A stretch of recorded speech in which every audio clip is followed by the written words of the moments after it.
Hello നമസ്കാരം competitive ക്രാക്കറിലേക്ക് ഏവർക്കും സ്വാഗതം. സിമ്പിൾ ബട്ട് പവർഫുൾ ഭരണഘടനാ സീരീസിലേക്ക് ഏവർക്കും സ്വാഗതം.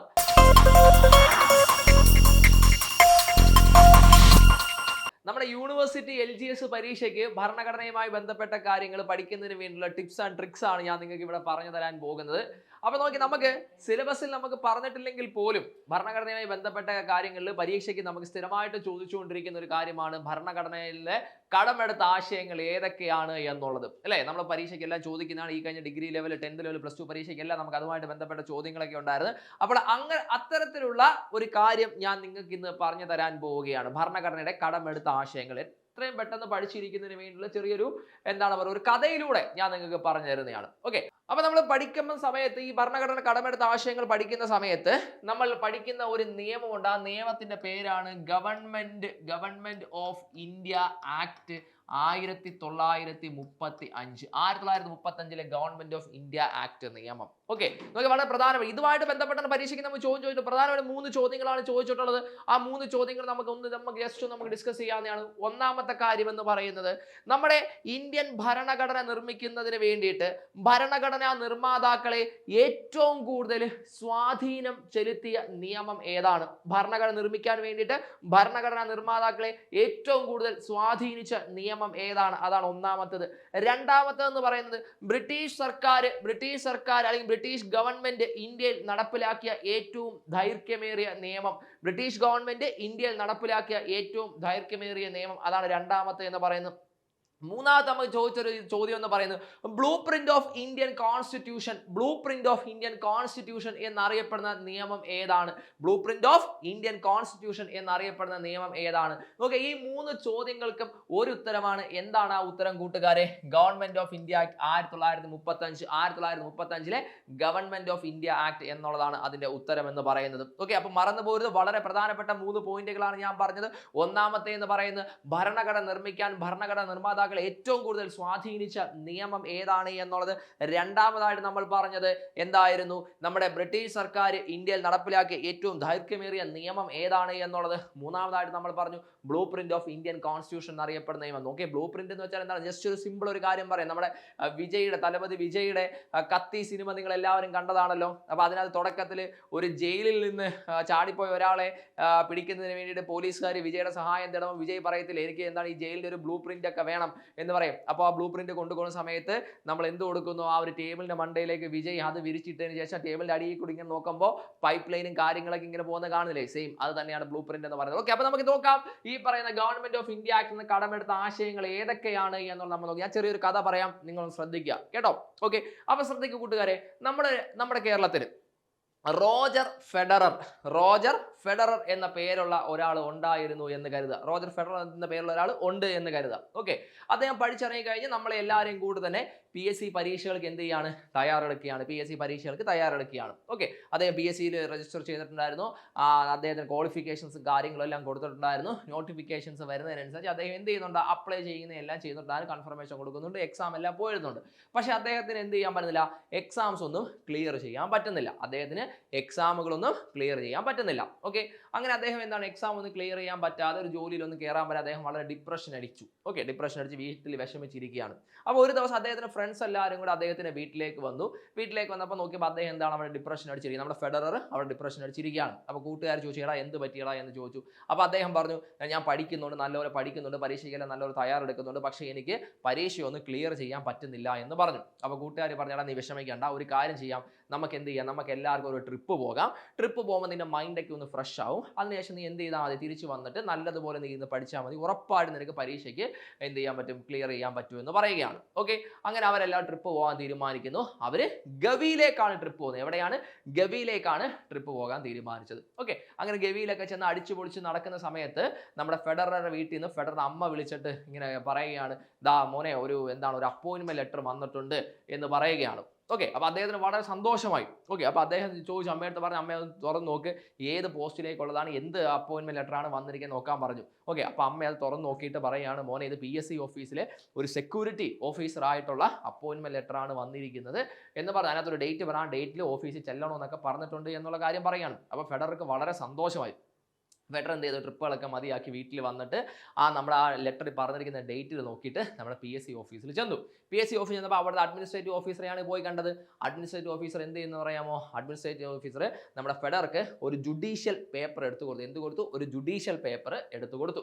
എന്നിട്ട് അദ്ദേഹം പറയുകയാണ്, ഈ പേപ്പറിൽ എഴുതിയിരിക്കുന്ന കാര്യങ്ങളൊക്കെ നല്ലതുപോലെ വായിച്ച് നോക്കണം. എന്നിട്ട് അവസാനം കുറച്ച് ഗ്യാപ്പ് വിട്ട് കുറച്ച് സ്ഥലം വിട്ടിട്ടുണ്ട്. ആ സ്ഥലത്ത് താങ്കൾക്ക് എന്താണ് ആവശ്യമെന്നുള്ളത് അതെല്ലാം എഴുതി ഒപ്പിട്ട് തിരിച്ചു കൊടുക്കാൻ പറയുന്നു. ഓക്കെ, അപ്പോൾ അദ്ദേഹം എന്ത് ചെയ്യണം? ഒരു സെക്യൂരിറ്റി അത് വായിച്ചു നോക്കിയതിനു ശേഷം ഒരു സെക്യൂരിറ്റി ജീവനക്കാരന് എന്തൊക്കെയാണ് ആവശ്യമെന്ന് വെച്ചാൽ ആ ആവശ്യമുള്ള കാര്യങ്ങളെല്ലാം അദ്ദേഹം എന്ത് ചെയ്യണം? അതിനകത്ത് എഴുതുകയാണ്. എമർജൻസി ലൈറ്റ്, ഗ്ലൗസ്, ഹെൽമെറ്റ്, അങ്ങനെ ആവശ്യമുള്ള കാര്യങ്ങളൊക്കെ എന്തൊക്കെയാണോ അതെല്ലാം എന്ത് ചെയ്യാണ്? അദ്ദേഹം എഴുതിയിട്ട് ഒപ്പിട്ട് ആ പേപ്പർ തിരിച്ച് എന്ത് ചെയ്യും? നമ്മുടെ അഡ്മിനിസ്ട്രേറ്റീവ് ഓഫീസർക്ക് കൊടുത്തതിന് ശേഷം ജോലിയിൽ പ്രവേശിക്കുകയാണ് ചെയ്യുന്നത്. ഓക്കെ, അപ്പൊ ഇത്രയാണ് നമ്മുടെ ആ ഒരു ചെറിയൊരു കഥ എന്ന് പറയുന്നത്. ഇനി നമുക്ക് ഇതിനകത്ത് നിന്ന് നമ്മുടെ ആശയങ്ങൾ ഏതൊക്കെയാണ് എന്നുള്ളത് നമ്മൾ നോക്കാം. ഓക്കെ, നോക്കി വിട്ടേ. അപ്പൊ ഞാൻ ആദ്യമേ നമുക്ക് നിങ്ങളുടെ അടുത്ത് എന്തോ പറഞ്ഞേ?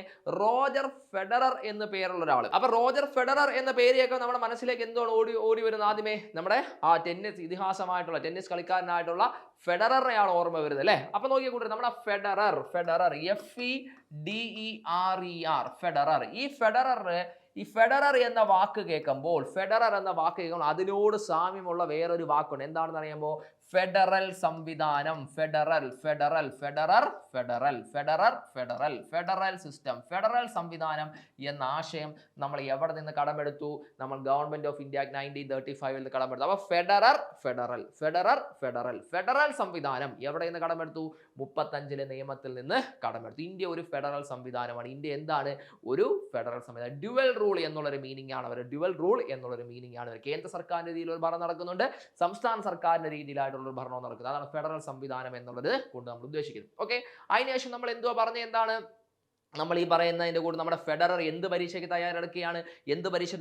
ആ PSC പരീക്ഷയ്ക്ക് തയ്യാറെടുക്കുകയാണ്. PSC പബ്ലിക് സർവീസ് കമ്മീഷൻ എന്ന ആശയം നമ്മൾ എവിടെ നിന്ന് കടമെടുത്തു?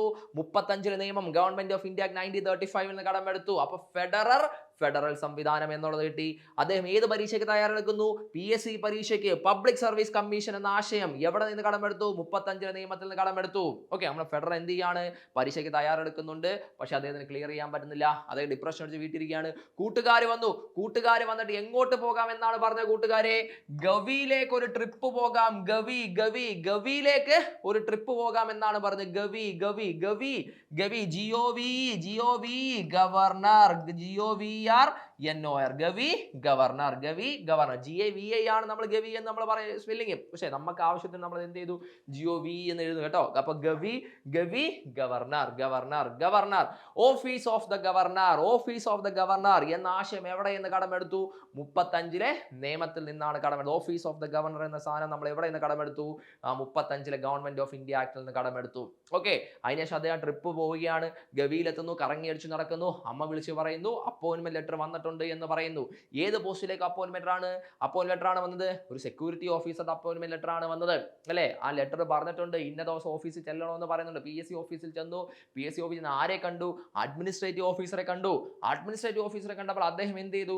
ഒരു ജുഡീഷ്യൽ പേപ്പർ എടുത്തു കൊടുത്തു. ജുഡീഷ്യൽ പേപ്പർ എടുത്തു കൊടുത്തു അല്ലേ? അപ്പൊ ജുഡീഷ്യൽ എന്ന് പറയുമ്പോൾ ഓർക്കൂ കൂട്ടുകാരെ, അത് എന്തിനെ കുറിച്ചാണ് പറയുന്നത്? ആ ജുഡീഷ്യറിയെ കുറിച്ചാണ് പറയുന്നത്. ജുഡീഷ്യൽ സംവിധാനം, ജുഡീഷ്യറി എന്നൊരാശയം നമ്മൾ എവിടെ നിന്ന് കടമെടുത്തു? 35 നിയമത്തിൽ നിന്നാണ് കടമെടുത്തത്. 35 നിയമത്തിൽ നിന്നാണ് ജുഡീഷ്യറി എന്ന ആശയം കടമെടുത്തത്. അതിനുശേഷം അദ്ദേഹം പറഞ്ഞിട്ടുണ്ടായിരുന്നു, നല്ലതുപോലെ വായിച്ചു നോക്കണം, താങ്കൾക്ക് എന്താണ് ആവശ്യം എന്നുള്ള കാര്യങ്ങളെല്ലാം അതിന്റെ അവസാനം എഴുതണമെന്ന് പറഞ്ഞു. അപ്പോൾ അദ്ദേഹം വായിച്ചു നോക്കിയതിനു ശേഷം ഫെഡറർ അത് വായിച്ചു നോക്കിയതിനു ശേഷം അദ്ദേഹം അതിനകത്ത് ഒരു സെക്യൂരിറ്റി ജീവനക്കാരന് ആവശ്യമുള്ള കാര്യങ്ങളൊക്കെ എഴുതുകയാണ്. അദ്ദേഹം അതിനകത്ത് എഴുതുന്നു എമർജൻസി ലൈറ്റ് എന്ന് എഴുതുന്നു അല്ലേ? അപ്പൊ എമർജൻസി ലൈറ്റ് എന്ന് പറയുമ്പോൾ എമർജൻസി ലൈറ്റ് എന്ന് അദ്ദേഹം എഴുതി. അപ്പൊ എമർജൻസി ലൈറ്റ് എന്ന് പറയുമ്പോൾ ഓർത്തിരിക്കുക കൂട്ടുകാരെ, അത് എന്തിനെ കുറിച്ചാണ് പറയുന്നത്? എമർജൻസി പ്രൊവിഷൻസ്, അടിയന്തരാവസ്ഥകളെ കുറിച്ച് പറയുന്നു. എമർജൻസി പ്രൊവിഷൻസിനെ കുറിച്ച് പറയുകയാണ്. എമർജൻസി പ്രൊവിഷൻസ്, അടിയന്തരാവസ്ഥകൾ എവിടെ നിന്നാണ് കടമെടുത്തത് കൂട്ടുകാരെ? 35 നിയമത്തിൽ നിന്നാണ് കടമെടുത്തത്. എമർജൻസി പ്രൊവിഷൻസ്, ദേശീയ അടിയന്തരാവസ്ഥ, രാഷ്ട്രപതി ഭരണം, സാമ്പത്തിക അടിയന്തരാവസ്ഥ എന്ന് പറയുന്ന നമ്മുടെ എന്താണ് പറയുന്നത്? എമർജൻസി പ്രൊവിഷൻസ് എവിടെ നിന്നാണ്? 35 നിയമത്തിൽ നിന്നാണ് കടമെടുത്തത് എന്നുള്ള കാര്യം ഓർത്തിരിക്കുക. ഓക്കെ ആണല്ലോ കൂട്ടുകാരെ? അപ്പൊ 35 നിയമത്തിൽ നിന്ന് നമ്മൾ കടമെടുത്ത ആശയങ്ങൾ ഏതൊക്കെയാണ് എന്ന് ചോദിച്ചാൽ ഫെഡറൽ സംവിധാനം എന്ന ആശയം കടമെടുത്തു, പബ്ലിക് സർവീസ് കമ്മീഷൻ എന്ന ആശയം കടമെടുത്തു, governor, office of the governor എന്ന ആശയം കടമെടുത്തു, ജുഡീഷ്യൽ സംവിധാനം എന്ന ആശയം കടമെടുത്തു, അടിയന്തരാവസ്ഥകൾ എന്ന ആശയം കടമെടുത്തു. ഓക്കെ കൂട്ടുകാരെ, ഞാൻ ഇവിടെ നിങ്ങൾക്ക് 1-2 കാര്യങ്ങൾ അഡീഷണൽ ആയിട്ട് പറഞ്ഞിരുന്നു. Okay, office of the governor അല്ലെങ്കിൽ പോസ്റ്റ് ഓഫ് ദ ഗവർണർ നമ്മൾ കടമെടുത്ത് എവിടെ നിന്നാണ്? നമ്മൾ ഈ പറയുന്നതിന്റെ കൂട്ട് 35 നിയമത്തിൽ നിന്നാണ് കടമെടുത്തത്. പക്ഷേ അതേ സമയം ഒന്ന് ശ്രദ്ധിച്ച കൂട്ടുകാരെ, ഗവർണറെ അപ്പോയിന്റ് ചെയ്യുന്നത് കേന്ദ്രത്തിൽ നിന്നാണ്. ഈ ഒരു ആശയം കടമെടുത്തത് കാനഡയിൽ നിന്നാണ്. Appointment of the governor is done by the central government എന്നുള്ള ആശയം നമ്മൾ എവിടെ നിന്ന് കടമെടുത്തു? കാനഡയിൽ നിന്നാണ് കടമെടുത്തത്. ഓർത്തിരിക്കണം, വളരെ വളരെ ഇമ്പോർട്ടന്റ് ആണ്. ജുഡീഷ്യറി എന്ന ആശയം കടമെടുത്തത് 35 നിയമത്തിൽ നിന്നാണ്. പക്ഷെ അതേസമയം സുപ്രീം കോടതി എന്നൊരാശയവും അതേപോലെ തന്നെ നമ്മുടെ ജുഡീഷ്യറിയുടെ ഇൻഡിപെൻഡന്റ് നേച്ചർ, സ്വതന്ത്രമായി പ്രവർത്തിക്കാനുള്ള അവകാശം, ഇൻഡിപെൻഡന്റ് നേച്ചർ ഓഫ് ജുഡീഷ്യറി എന്ന ആശയം എവിടെ നിന്നാണ് കടമെടുത്തതെന്ന് അറിയാമോ? അത് അമേരിക്കയിൽ നിന്നാണ് കടമെടുത്തത്. മാറിപ്പോരുതേ, ജുഡീഷ്യറി 35 നിയമത്തിൽ നിന്നാണെങ്കിൽ ഇൻഡിപെൻഡന്റ് നേച്ചർ ഓഫ് ജുഡീഷ്യറി എവിടെ നിന്നാണ്? അമേരിക്കയിൽ നിന്നാണ് കടമെടുത്തത്. എമർജൻസി പ്രൊവിഷൻസ് കടമെടുത്തത് 35 നിയമത്തിൽ നിന്നാണെന്നുണ്ടെങ്കിൽ അടിയന്തരാവസ്ഥയുടെ സമയത്ത് മൗലികാവകാശങ്ങൾ റദ്ദ് ചെയ്യാം. എവിടെ നിന്നാണ് കടമെടുത്തത്? അത് ജർമ്മനിയിൽ നിന്നാണ് കടമെടുത്തത്. ഓക്കെ ആണല്ലോ? അപ്പൊ ഒന്നുകൂടി നോക്കാം. ഫെഡറൽ സംവിധാനം, public service commission, office of governor, judiciary, emergency provisions 35 നിയമത്തിൽ നിന്ന് കടമെടുത്തു. ഇനി വീണ്ടും അടുത്തൊരു സെഷനിൽ നമുക്ക് കാണാം. താങ്ക്